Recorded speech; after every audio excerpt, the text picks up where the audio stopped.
Welcome to the Send More Offers Real Estate Show with Brandon Barnes, showing you how to do wholesaling deals consistently without having to go on seller appointments. Learn the key tips and strategies that Brandon's students use to find deeply discounted properties that are pennies on the dollar, all while avoiding wear and tear on their vehicle, body, and freedom.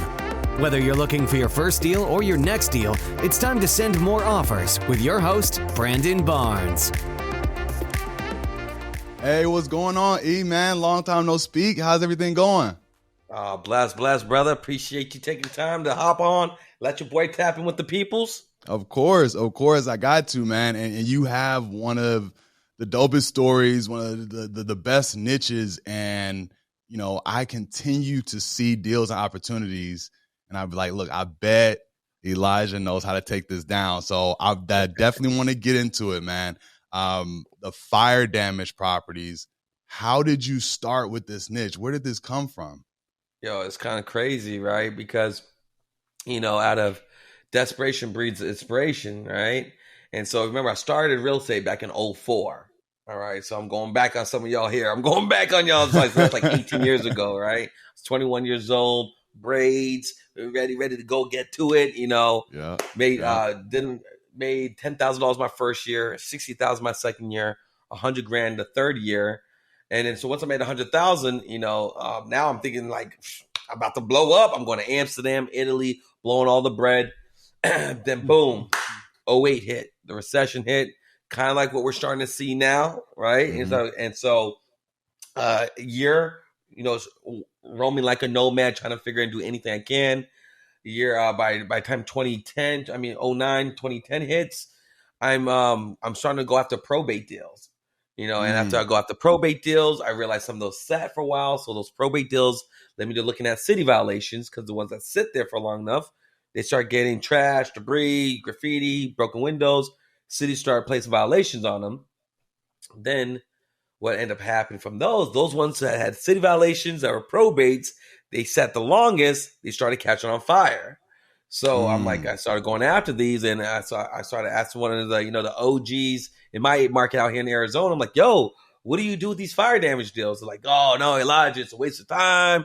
It's out of your market. It's out of your buying box. Don't waste your time on those. Nobody buys those.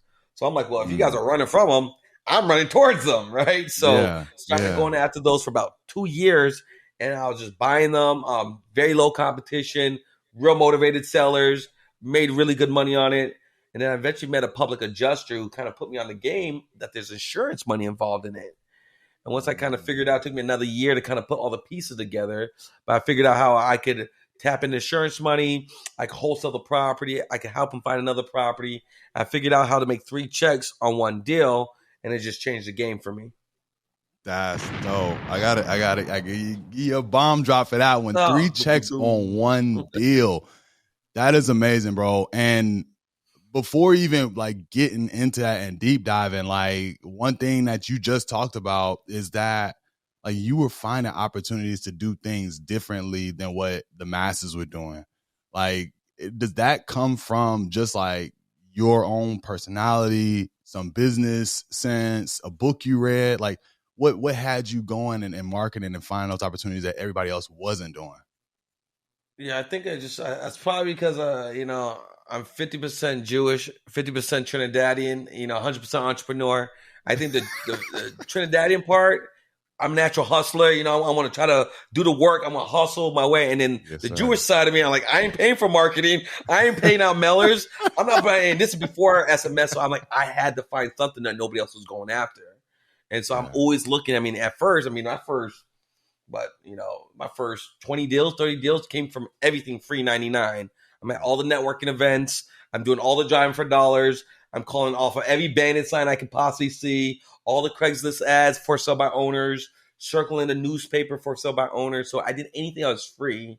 And I started noticing probates were a little better profit margins, a little harder to do. So anything that had a little bit of here is a little difficulty on it. Yeah. I like going after those because I know the average wholesaler is lazy as hell. Right. And it wasn't different then. It's not different now. True that. Yeah. I got lucky with probates as well because I just thought it made so much sense. But real estate and investing, wholesaling specifically as a whole, like I always also wanted to be an entrepreneur. and I luckily stumbled into real estate wholesaling. Was that something, was your entry into wholesaling as a whole, was it just by chance? Did you have somebody, was it a book? Did somebody introduce it to you? Yeah, no, I mean, since a little kid, I knew I was going to be a real estate investor. No, I'm joking. No, man. I thought I was going to be a Supreme Court Chief Justice, real talk, right? That's what I really wanted to do. And then I started going to school because my dad was a labor law lawyer, right? So I used to see him, negotiate at cases sometimes. I'm like, man, you learn some law, and you could end up going to becoming a Supreme Court Chief Justice.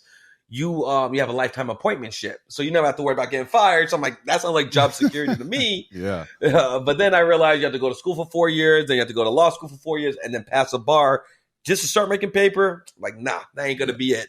Yeah. So I read this book, Rich Dad Poor Dad, which I'm sure a lot of you guys have out there. Sure. That book definitely just changed the way my brain thought about me having to work for somebody. I'm around 20, 21 years old. I'm doing club promotions. I'm passing out flyers. I'm going to clubs. I'm connecting with people. I'm learning how to build relationships and create what I call human equity with people. Yeah. But I'm still broke. I don't have enough money to take girls out to dinner and stuff. I'm really struggling still. So my sister was working for an ex-football player. And this is back, like I said, in 03, 04. His wife from Trinidad. So my sister being from Trinidad, they all liked each other. So it was all cool. She was being a nanny. She introduces me to him. He would take, a couple million from some of the football players who he used to play with, and he'll buy properties in Arizona so that they have some investment properties for the future to retire on. And so I would go with him for 3-4 times. I'll go at least 4-5 times a week. I'll go in the morning. I'll wake up with them at 6 a.m., drive all the properties. And then on my lunch break, he'd give me $1,000, and I'll go and bid for him down at the auction. Nice. And that was my, my Daniel son, Mr. Miyagi. Like, what am I doing this for? Paint the fence, And so I did that for like 3 months. So I'm learning a lot. And I won one, and he paid me $1,000. And so once I made that $1,000, like, this is it. I'm really going to dive into it. But remember, this is 04, 03. There is no YouTube. There is no Facebook. So I'm having to buy books. I have to get newspapers. You have to go and meet and take people out to coffee to really get information.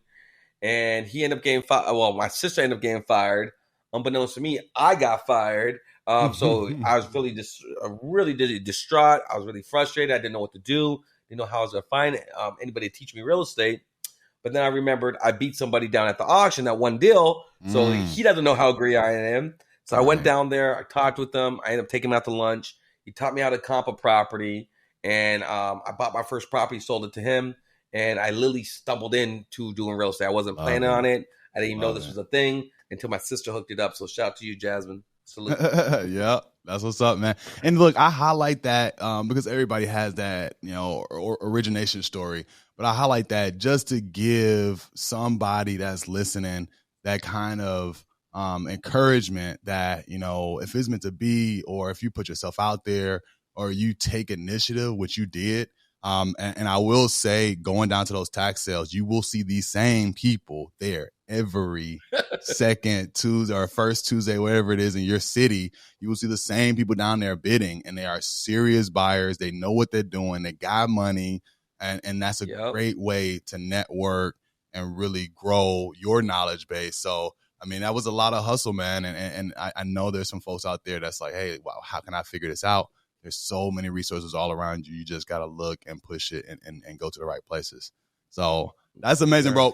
But getting back to what we're here to talk about. So these fire damage properties, you've championed, I think, out of the only post that I've seen on social media about how to collect 3 checks have been from you. And that's a testament to, your social networking skills, your building a brand, content, etc. But now at this point, I'm sure people are bringing you these opportunities. How can I, sell this house? How can I do this deal? When you started out, how were you finding the fire damage properties other than the ones that came through like the probate and the long stays? When you started to find like, hey, I could do these deals, how did you first start to go after more fire damage properties? Sure, sure, no worries. And like shout out to Jennifer, she's my business partner and my future fiance on in with the fire damage program. So she a lot of this content you see out there, like she helped shaped it, made it more digestible. Because when I first was trying to explain to people, like they're blinking at me, like, what the heck you talking about? Because Yeah. it can Yeah. feel harder than what it really is. Because you're still wholesaling, you're just going after different niches, Hey, and right? Jennifer is a powerhouse in her own right. Shout out to Jennifer, one of the best women out for here sure. doing it. Absolutely. So when I first started out, how did I find some of these? So some things you're able to do, driving for dollars. You drive around them, and a lot of times people are, I don't see any fire damage deals. Like, probably you do, you just don't realize it. So for instance, you have a house, vacant lot, house. Well, they don't build subdivisions like that, all right? That vacant lot in the middle of a bunch of houses probably caught on fire at some point, and nobody ever did anything with it. And they don't know what to do with it. So that is one way to find those opportunities. Another good way to find opportunities when I first started out, build relationships with people, right? So now you're first probably thinking, well, let me talk to some firefighters. No, don't do that. I tried that plenty of times. Remember, they're good people, they're great people actually, running these houses, saving lives, but they're not really entrepreneurs. And so when you tell them what you're doing, and I need you to give me a street address for a property, like, whoa. I don't know who you are. I don't know what you're doing. Skip trace. What are you talking? No, I don't want to lose my livelihood that I worked so hard to get here to give you a phone number or address that I don't know what's going to happen. So highly recommend don't go that right. Unless you have a relationship, an uncle, a cousin who you already know, different story. Now, what I do recommend you do, talk to people who are already talking to your client. So what I did, I went to a couple fires so I could see who all shows up to these fires. So you got public adjusters who show up there. You got board up crews who board up the windows. You got fencing crews that fence the properties. You got public adjusters who want to negotiate the insurance claims. You got a short-term living representatives who put people in short-term housing. So you have about 5 to 6 different people all looking to talk to the same client. Now, first, initial reluctance to that. Well, that's competition. I don't want to talk with them. Well, highly recommend shift that mindset of scarcity into abundance and don't look at them as competition. View them as comrades eager to service the same community. Once you start looking at it that way, I'll take 2 or 3 different public adjusters, 2 or 3 restoration companies, 2 or 3 fencing companies. I'll call them and I'll set up a time to do lunches or dinners with them. So for $100, $150, I'm meeting with somebody every week, 2 or 3 people at a time, and let them know, if Mr. Restoration Company, if they do not want to restore their building and repair their property, I know you're not trying to buy the properties, you're just trying to offer your services. If they don't want your services, please refer them to me, and if I buy the property, I'll pay you a consulting fee for creating that opportunity. You already have the phone numbers. You already have a bunch of dead leads that you are doing nothing with them. Bring those over to me and let me see if I could cultivate them. And in exchange, when I get with the homeowner and they don't want to sell the property, they want to restore the property, I refer them to you. And then we started creating these relationships. And then as you start creating relationships, you send them opportunities, they send them opportunities. You ask them for their past leads. They have a lot of leads that they're not like us in wholesaling. They're not following up, drip system, mailing. They call one time, maybe 2 to say no, it's a wrap. So I had one guy give me like 130 phone numbers and address on one spreadsheet for like 2 years worth. I made $140,000 off that one spreadsheet, calling, closing those deals. So that's how I really started creating my own opportunities when there was no lead sources out there. That's fire. No pun intended. That is fire. Hey. So that's lovely. I mean, building networks and relationships. One thing that I've heard of is like there's like some alerts that folks can get on their phone, or maybe like a Freedom of Information Act. Do you think that there's any, opportunities there? Like if somebody were to go pull like a public record list of past fire damage houses, like is that something that you tried? Was that something that you would suggest, or does it not kind of get you past the stage of, knowing if this person is a real lead or not? No, great question. And that's some of the challenges with the fire damage niche, which I kind of like. I like things a little challenging because it keeps everybody from jumping in there and trying to do it, right? So yes, there was a great alert service that we had. Was called IPN. IPN was a great service, and I did a training on this, and I did for free. And Cody, the clever investor, ended up, I don't know how he reshared it or did something with it, and blew it up. And so they literally crashed their server. So many people were getting the data from it. So they literally limited. We only could get 5 addresses a year, probably a month. So that's not enough volume for you to do. So, but there are little alerts. Cody. Yeah, Cody. Hey, he has a following. Cody has a beast. He's not the clever investor for no reason. Right. So what ended up happening is that you could go to different alert services, and alert services kind of like you can look at in your local county Facebook groups. There's Twitter services that they give out their address when the first fire happens. So those are some. Now that we got to take more technology, you could go after that. There's no real list you could buy. You could use the Freedom of Information Act, which is a good place to do. But most states, even in Arizona, they'll give you the addresses, but they're gonna redact the actual numbers. So they block it out so you can't see it. So it's no help essentially. But one thing I do recommend that we told a lot of our students in the past, what you can do, obviously driving for dollars, IPN when it's available. We are working on some other lead sources, but in the meantime, you could take those Twitter feeds, those Facebook feeds of fire departments, because they give out the address for like the first minute or two, and then you're able to get those addresses, and then a lot of times they're just major cross streets. And so, so what you have to do, write the major cross streets down. You or somebody on your team, or pay for a runner to go and drive those cross streets, and then you're going to see the actual house that's on fire. Then you can write the address down. Then you can skip trace it, and you have to understand. Look how many hoops you have to jump through just to get that one address. Right.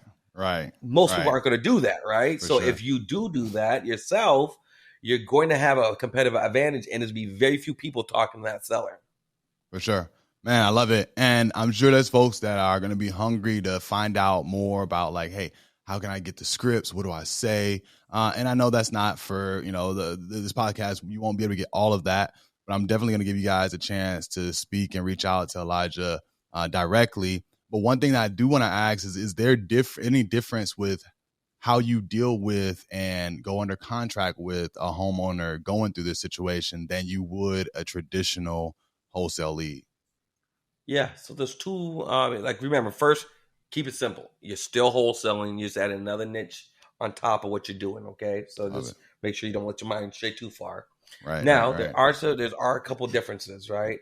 One, if there's insurance involved, you're going to extend the close of escrow, because you can't close escrow until all the insurance gets collected. Because if you do, a lot of times in these insurance policies, there's weasel clause that allows the insurance company to negate the payout to the beneficiary because the title has changed, right? So that's why. So you do want to extend the close of escrow. If there's an extra $50, $80, $100, $300,000 to make, the seller will be cool with it. If it's extra money, you're getting extra money on top of your wholesale fee, so you should be cool with it. A lot of times the buyer's cool with it because they just want the deal. So that's one big difference. You're not going to close these deals in 2 weeks, 30 days. Sometimes it might take 3-4 months. If there's a lot of insurance money, the insurance company wants to make it painful to hopefully you fold, right? Now, if there is no insurance money, just treat it like a regular wholesale deal. As soon as title is clear, 7 days, 10 days, pay cash, buy for pennies on the dollar. So that's the first main nuance. Second main nuance is your approach to these sellers, right? So these approach to sellers, although you're still wholesaling, you don't want to take the wholesaler approach. You want to create what we teach a lot of times is a trusted advisor approach. And the way the trusted advisor approach is using the 3 E's. All right. And this is something I want to give some of the sauce to the family here. Let's go. All right. So the 3 E's work like this. First E is that you got to empathize with them. People don't care what you know until they know how much you care. All right. This is so the fire. You can't be like, hey, so tell me about the property. How many bedrooms is it? How many square feet it is? That's not going to fly. Same like probate, right? People do the same thing. Somebody passed. Oh, tell me about the house. I'm like, so sorry about the death. So tell me more about the house. So hey, are you okay? Did you get hurt? Did you lose any animals? Do you lose any important documents? Do you need to see a trauma support counselor? All right. Now I'm adding more value before I'm asking for my benefits. I want to make sure I add benefit to them first. So after you empathize with them, then second E, is you want to educate them. People don't care what you people don't care what you know until you know how much you care. And 80% of people thinking that they're getting all their money and only getting 80% of the money that's really owed to them. All right. And so they're unaware of it. So that's why you got to educate them 80% of the time. They only get 80% of the money.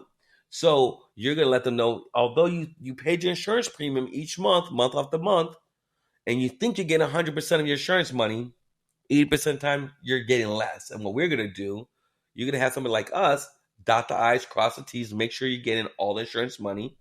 If we find the extra insurance money, you keep 100% of whatever's offered to you. And then you're going to also keep 50% of any new money we happen to find for you. If you don't find an extra penny, you don't find an extra dime, you don't pay us a dime for our time. So it's really a no cost, no loss proposition to make sure the homeowner's coming off with as much of the insurance money, let alone the cash we're going to pay them.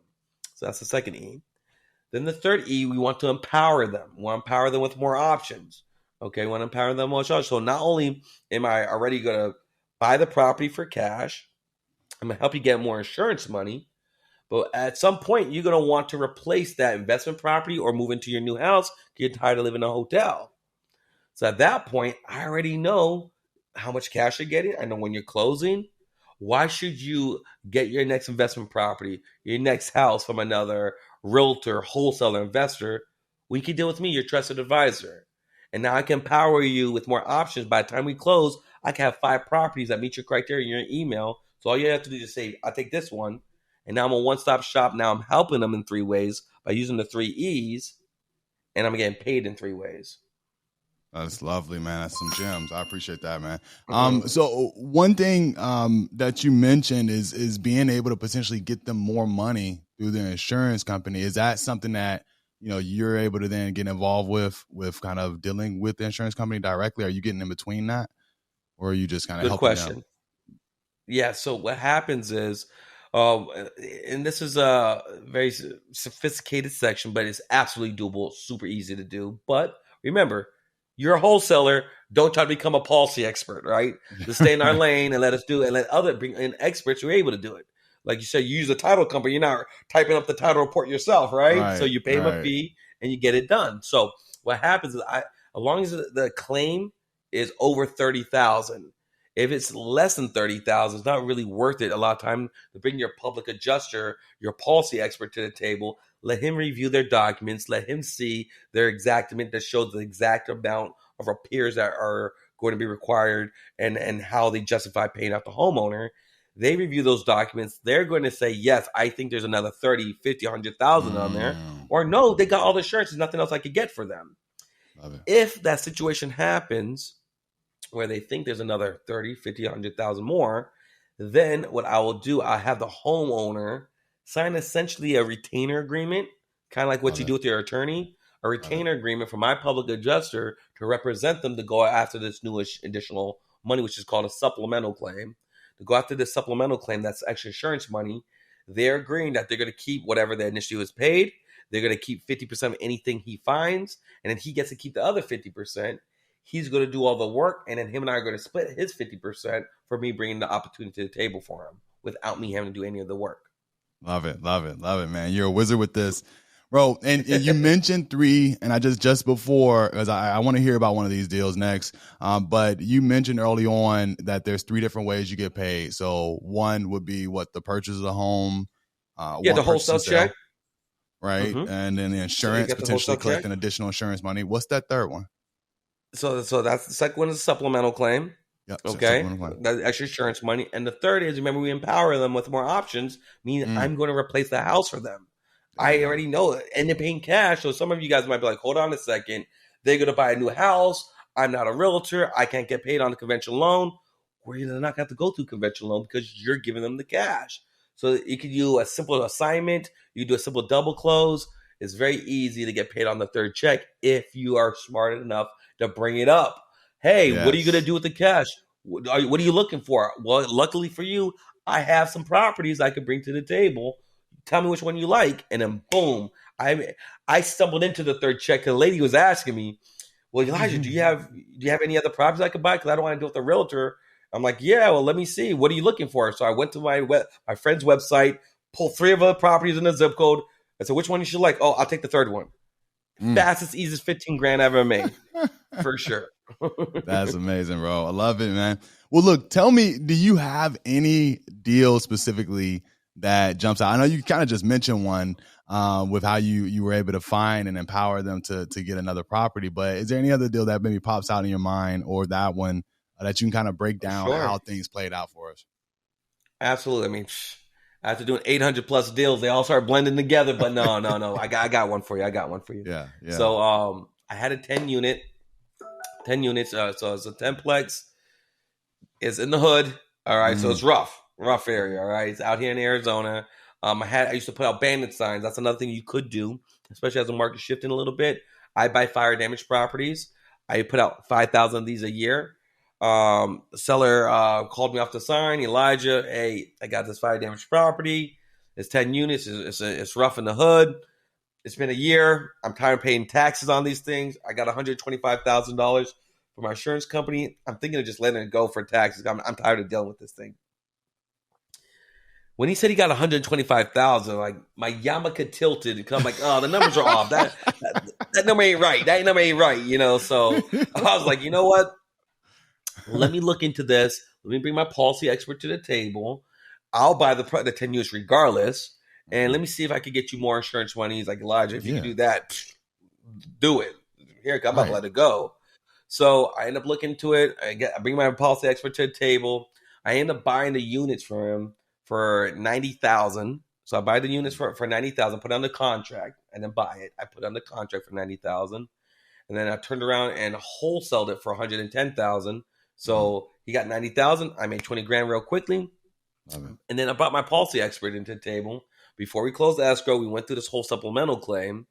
So he kept the $125,000, and my public adjuster was able to find an additional $195,000 more than what was initially paid to him. All right, 200 Rizaks more. All right, so we're not talking about closing costs and actually 2-3 grand. There's big money in this, right? Man. And so the homeowner got an additional $97,500. My public adjuster got another additional $97,500. Me and him split that, so I made additional $40,000 off of my split when all the fees and everything was accounted for. And so look how the homeowner came out. He was about to walk away with $125,000 insurance money and just wash his hands. Instead, he got additional $90,000 from me and additional $97,500 from the additional supplemental claim.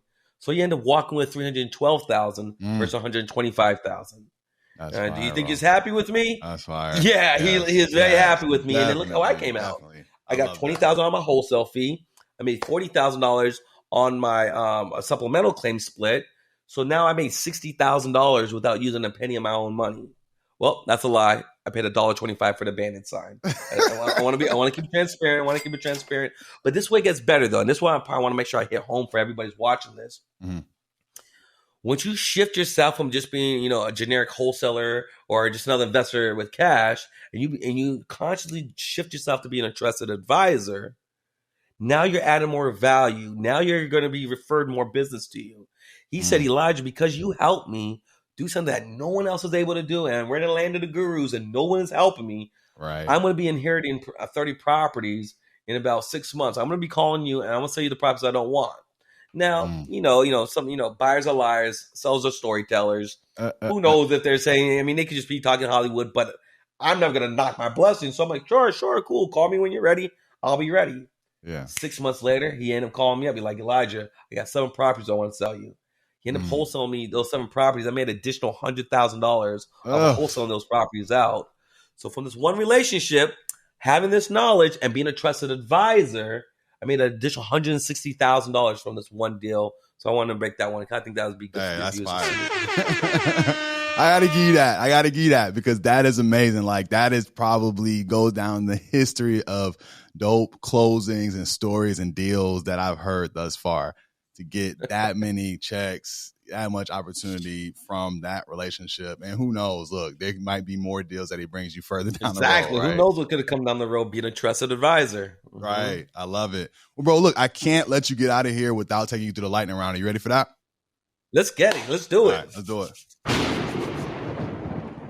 Cool. So look, this is a series of questions. You don't know the question.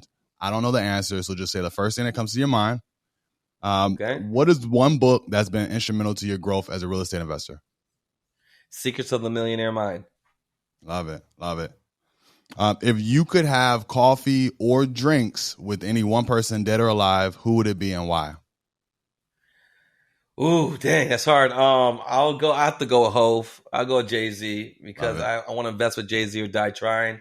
I just believe what he did for the culture, what he did for the movement, and what he's continuously doing. And he's nice with bars without ever writing it down. And the business moves he's made, there's so much I value and respect of him. Love it. Good stuff. Look, what's your best advice for the person that's out there looking to do their very first deal? Very first deal, work on your mindset. All right. Important to yourself first before you touch your phone. Constantly develop your skill set. Become a good closer. Become a good closer. All right. Watch Closer Olympics. Follow other closers. Mirror what they say and become closer. Take your skill set as a craft that you can harness. And then third, improve your habits. Mindset, skill set, habits. Those three things, free 99, can make you millions of dollars. Yes. And definitely, I want you guys to go follow Elijah, and we'll give that away in a second because a lot of mindset stuff, he's really been big into that, and it's helped me out a lot on my journey as well. What's one mistake that you may have made on a deal or in business that, given another chance, you would do over? Oof, I got a lot of mistakes. Oh, man, which one I want to pull from? I will probably say one of the biggest mistakes was, well, I'll give two. All right. I give two bonus. All right. One is don't be too quick to partner with somebody. I thought I needed partners. So I made my homies partners, friends partners, who's not really qualified. They're cool with you. And when you come up and you guys both broke, nobody has any money, it's cool. But when you're doing all the work and they're just hanging out, driving with you, you're paying to have a friend. Get a dog. It's cheap. All right. If they're not adding knowledge, if they're not more knowledge, more relationship, or more money than you, you don't have a partner. You have a friend, and you don't split 50-50 with friends. You split 50-50 with partners. That's one of the first things. It took me many partners and many situations to learn the level up, right? And then the second biggest thing, play bigger. Think bigger and play bigger. All right. I thought I could only do deals in the hood because I had braids. I'm a minority. I can't do these other higher. They know I don't got the money. I played small for too long. And once I realized I could start playing bigger and I thought bigger myself, that's when I started closing 6-figure checks, $300,000-$400,000 deals. Wires started happening once I started playing bigger. And that can happen for you too. I love it. Bro, what is the financial goal that you have set for your wholesale business for this calendar year? For this calendar year, the goal is to get us to, I want to get at $83,333 a month. All right, that puts on a trajectory to do $1 million. I want that to be net proceeds, $1 million net, $83,333 will allow us to hit the $1 million net number is what we're looking for. We're shooting for. Love it. I love that net number. More important than the gross for sure. If you woke up tomorrow and had $300 million deposited into your account overnight, what's the first thing that you would go out and purchase with that newfound money? I'm purchasing a helicopter and I'm putting a down payment on my island. Love it. Simple enough. Last thing, man, for the person that's out there struggling, hasn't done a deal yet, or they just can't seem to get it going, what would you tell that person? What kind of advice would you have for that person? I'll tell you to, like I said, do your affirmations, pour into yourself, believe in yourself, and take daily action. If you take daily action, consistency compounds. If you make daily offers, if you talk and let the world, no one knows to send a deal to you. So if you let the world know, hey, I'm a buyer, I'm an investor, here's an offer, make 5 offers a day, do your affirmation daily, and don't quit until you see progress. You just offer your sheer hustle. Either you're going to stumble into a deal or you're going to get players like Brandon and other players. You're like, you know what? I like your hustle. Come on my team. And that's going to open up doors for you. All Amazing, right? bro. Hands down. Take action and work on that mind. I love it, bro. Well, it's always great talking to you. You always put a smile on my face, and you gave some amazing gems in this conversation. Let folks know where they can follow you, where they can reach out and find out more about fire damage properties if you got anything going like that right now. Sure. So a couple things. So one, you're able to go to Fire Damage Profits. It's a Facebook group, free Fire Damage Profits. You go there, free Facebook group. There's over 5,000 people. It's the only fire damage investment Facebook of all the millions of Facebook groups out there. We're the only one. So make sure if you have a deal, you have an opportunity, you want to learn more. I have plenty of free trainings and scripts and stuff in there. Have at it. Okay. That's the first thing. Second, for you guys, your closers out there or future closers, make sure you go to closersolympics.com. And like I said, the only thing I'm better than doing fire damage deals is my closing abilities. All right. And you're not even going to watch me. You're going to watch 12 of the top closers around the country go head to head in the only virtual sales competition. We got the last 2 years. You could go and watch. You could watch both years. Over 50 hours of closers closing deals, not teaching closing, putting their brands and the names on the line. Some people get hung up on. Some people get smashed. Yeah, I'll let you see who the king closer, the number one closer in the country are. Go to closerolympics.com. My free gift to everybody, if you guys follow me on Instagram, Elijah Rubin, Facebook, Elijah Rubin. If you DM me affirmations, I'll send you my daily affirmations I do to this day. I do them every day, and I really believe a lot of the opportunities and deals I attract into my life comes into direct correlation with what I'm attracting, what I'm thinking about, I'm bringing about, and I'm programming my thoughts. So just DM me affirmations. And the last item, if you feel like you want to be a part of elite team, I am looking for 2 more acquisition guys or gals who feel like they're elite closers who want to be a part of elite team. DM me acquisitions, and I will go ahead and reach out and see if it's a good fit. If it's a good fit, we can take the next steps. Love it, bro. Well, I always, like I said, I appreciate having you on. It's gonna be a great episode, and if you heard, from Elijah himself, he has one of the Facebook group that is about fire damage out of all the ones out there. Make sure you follow him, and I appreciate you, bro, for coming on. As always, look, guys, I have nothing but information to give, nothing for sale right now. Head over to sendmoreoffers.com. I want to be able to share some of these value bombs with you. We're putting together a package of giveaways. So head over to sendmoreoffers.com. You can sign up there to receive that info. And I will see you on the next one, guys. As always, send more offers, do more deals. Elijah, appreciate it, bro. Appreciate you, King. Salute. Until next time. Peace. That's all for this episode of the Send More Offers Real Estate Show with Brandon Barnes. But we know you're craving more knowledge to get yourself ready for that next deal. To schedule a call with Brandon to learn more about how to do deals consistently without seller appointments in a repeatable way, be sure to visit us at sendmoreoffers.com. And be sure to tune in for the next episode of the Send More Offers Real Estate Show.